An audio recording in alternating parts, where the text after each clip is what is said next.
2001년 7월 스위스 제네바에서 열린 G8 정상회담은 전 세계에서 몰려든 30만 명에 이르는 사람들의 반정상회담 시위대를 피로탄압한 세기의 사건으로 기록되었다.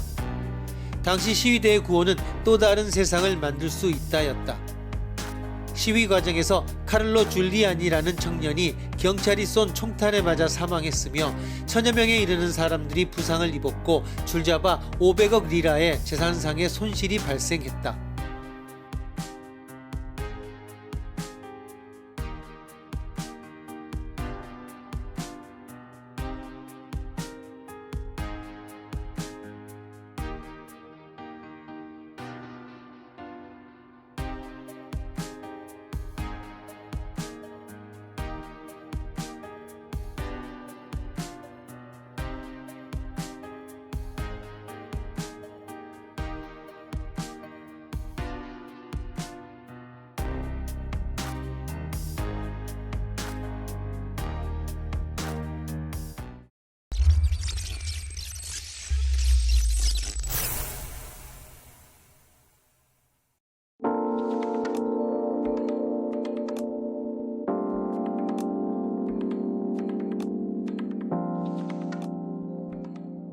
칼 포퍼는 과학이론이란 반증 가능성이 있는 이론이다라고 하며 하나의 과학이론이 반증되었을 때 기존의 과학이론은 폐기 처분하고 새로운 과학이론으로 넘어간다고 주장합니다.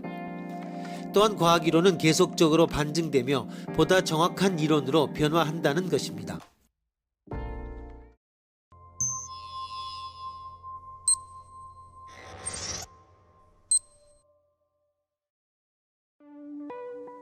가장 간단한 예로 연력학 1법칙, 이 법칙은 그 대표적인 예다. 이 두 법칙을 증명할 수 있는 사람은 없다. 단지 이것을 아직까지 반증할 수 없었기에 우리는 받아들이는 것이다. 그러나 이것이 반증될 가능성은 있다. 그것은 연구기관을 만들어 보이는 것이다. 두 번째 예로 뉴턴의 법칙을 들어보자. F는 ma로 표현되는 뉴턴의 이론은 증명된 이론이 아니라 그저 F는 ma라고 썼더니 많은 사물 현상들이 설명되었을 뿐이다.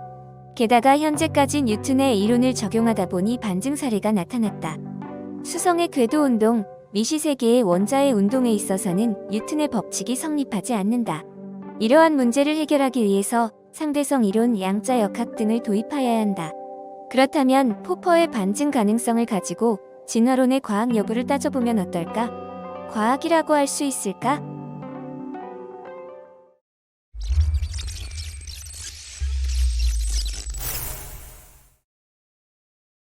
진화론은 엄격한 의미에서 반증될 수 없기에 과학이론으로서의 자격을 상실합니다.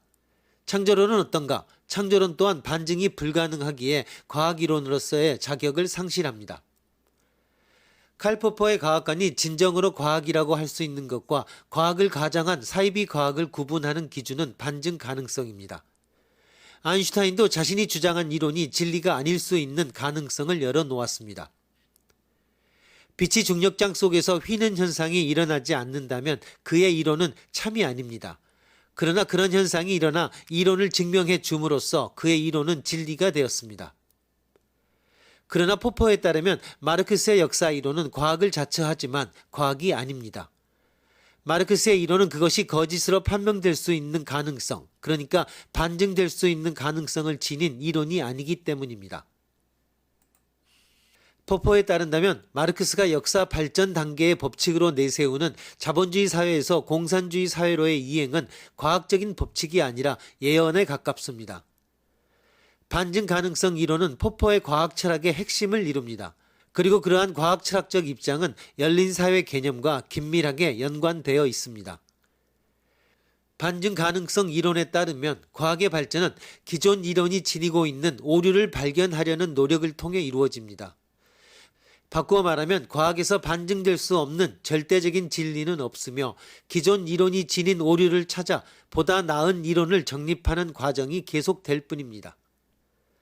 포퍼는 이러한 과학 철학적 입장을 사회에도 그대로 적용시키고자 합니다.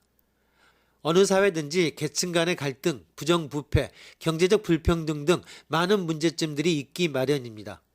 그러한 문제점을 어떻게 해결해 나갈 것인가? 포퍼는 과학 발전에서와 마찬가지로 점진적으로 구체적인 문제 각각을 해결해 나가야 한다고 주장합니다.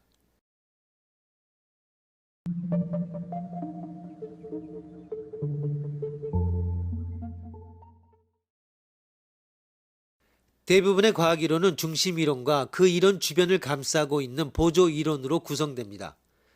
그러므로 하나의 이론의 반증예에 부딪히게 되면 그 주변의 보조 가설을 수정함으로써 그 반증예를 피할 수 있다는 것입니다. 첫 번째 예로 천동설과 지동설의 주장이 양립할 당시 티고 브라헤라라는 과학자는 지동설을 다음과 같이 반증하였습니다. 만일 지구가 돈다면 오늘 바라보는 별들의 위치와 내일 바라보는 별들의 위치가 연주 시차에 의하여 달라 보일 것이다. 그런데 며칠에 걸쳐 별의 위치를 확인하였더니 별들이 움직이지 않았다. 고로 지구는 돌지 않는다. 그러나 티고 브라헤는 별들과 지구와의 거리가 짧다라는 보조 가설을 사용하였던 것입니다. 실제로는 별들과 지구의 거리는 매우 크기에 눈으로 연주 시차가 확인되지 않습니다.